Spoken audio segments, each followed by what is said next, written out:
Yay, of course. What's up, Creative Mornings?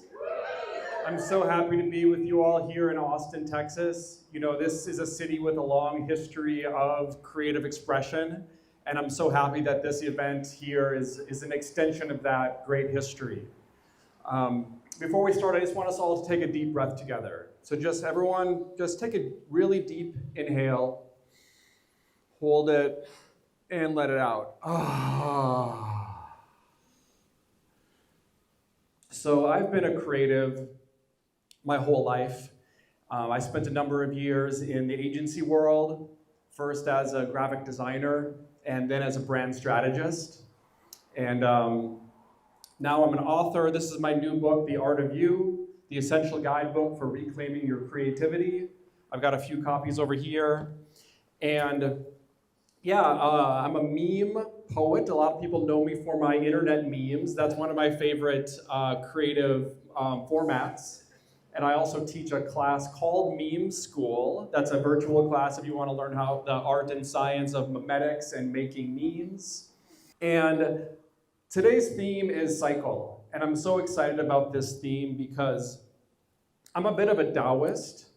And one of the core principles of Taoism is that everything moves according to the laws of nature. And nature moves in cycles. And we also move in cycles. And the creative process moves in cycles. And what I mean by that is you can't always be productive. And I know the professional world often demands that of us, to always be productive, doing.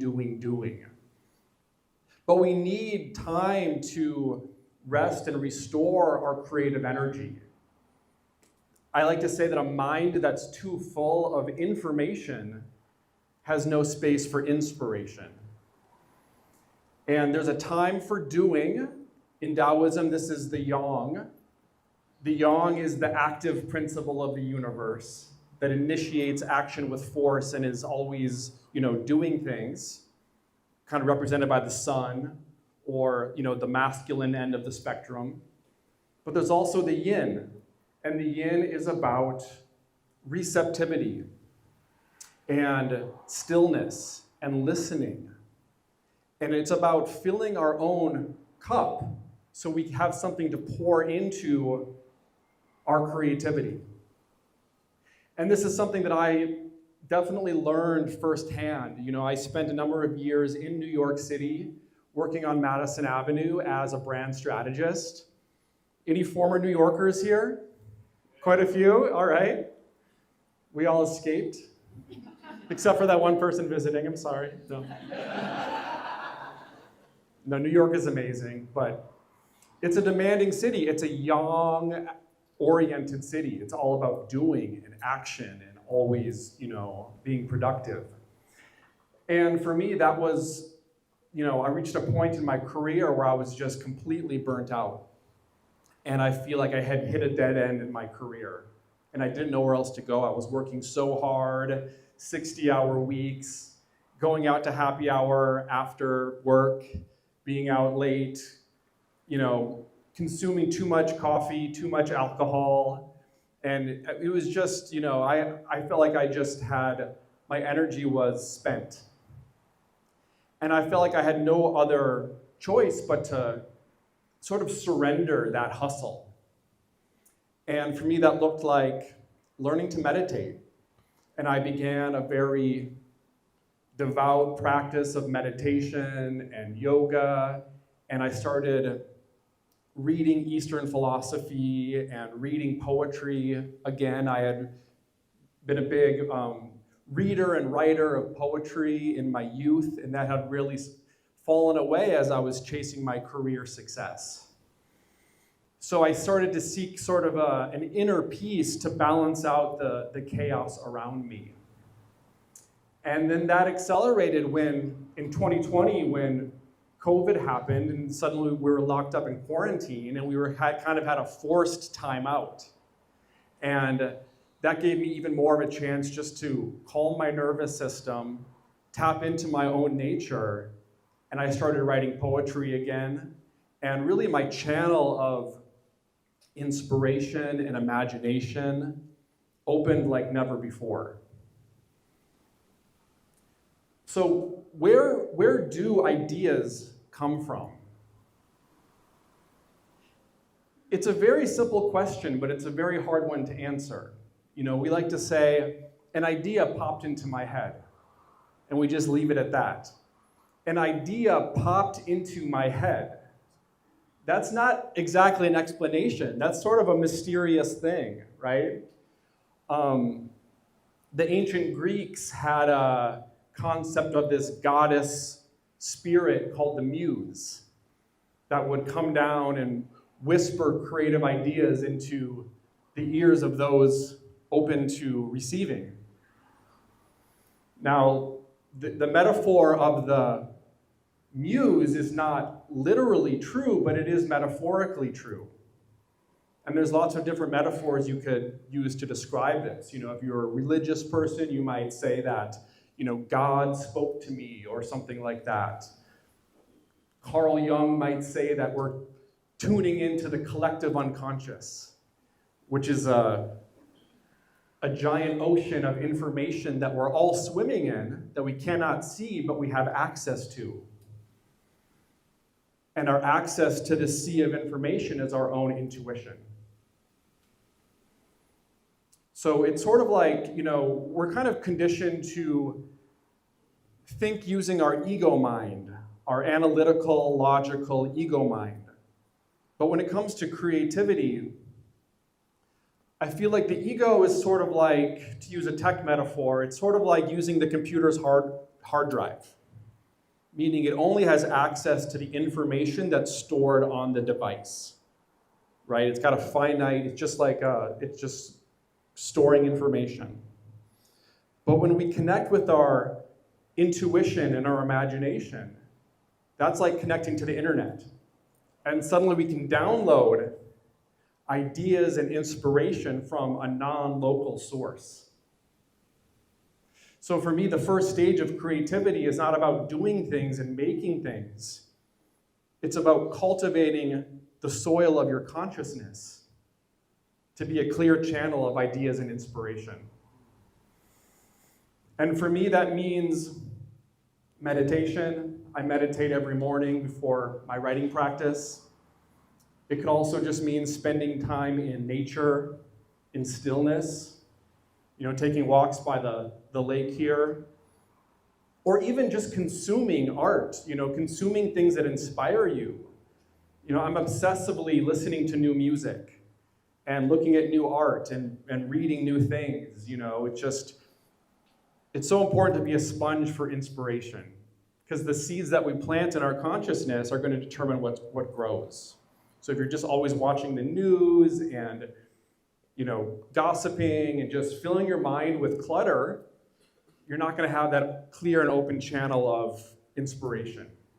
So I've come to realize that creativity benefits us in many ways. The first is that it connects us with our nature. Human nature is creative. That's one of the most defining attributes of being human. That's what makes us what we are. And it connects us with our inner child. We all have the inner child and the inner artist are one and the same. Children are naturally creative. And we're often conditioned to ignore or suppress that part of ourselves. But creativity helps to bring it back to life. It also helps us to navigate the unknown and navigate uncertainty. When you start a creative project, whatever that is, when the novelist starts her book, there's no way to know in advance exactly what sequence of words is going to lead to the best outcome. It's an exercise of exploration and trust. And if you look at the world around us, the world is full of uncertainty. And just like the creative process, when we can navigate that uncertainty with our own inner vision, it helps us to, progress through the unknown and find our own way. And lastly, I believe that creativity is a modality for personal healing and transformation. And I think that word healing is very important because we live in a society that in many ways is very toxic. Some of you might even work for a toxic company. And it's not enough to be healthy just to take care of our bodies. We have to take care of our energy and our minds and our hearts. And creativity helps with this. I call it creative alchemy. So this is how that works. Life happens, right? Life happens. We all experience all sorts of painful things, negative emotions, negative thoughts, sadness, loss. And the things that we experience leave an imprint in our bodies. There's this saying, the body keeps score, right? And just like when we have a negative emotion, if we suppress that negative emotion, it will get stuck inside of our system, and it will atrophy and decay, and it will lead to emotional sickness or spiritual sickness or even physical sickness. So instead of suppressing, we have to express. And it's about looking within ourselves. The creative process starts within. And it's an opportunity to excavate our inner world and identify where there might be stuck emotions or stuck energy or subconscious thoughts that we weren't quite aware of. And then we identify them, we shed the light of awareness onto them, and then we purge it through our expression. So I would encourage all of you, everyone here is creative, but I would strongly encourage you all to have a practice of creative expression, personal creative expression. And it's going to improve your life in so many ways, and even give you more inspiration in your career. Just to tap back into the reason why you wanted to be creative in the first place. It's amazing. It's such a blessing to be able to work in a creative profession. To be able to exist in the world of capitalism and commerce as a creative, it's truly a blessing. But for me, it wasn't enough. It wasn't until I really tapped back into my inner artist and began that process of personal expression that I really felt like I had returned back to myself. In fact, I would invite you all, just last night I have a monthly open mic night here in Austin called Sunflower Club that we do at a wellness center called Kuya. And it's all modes of creativity are welcome. There's singing, there's reading, there was some comedy last night. So last night was my creative nights, and this is my creative mornings.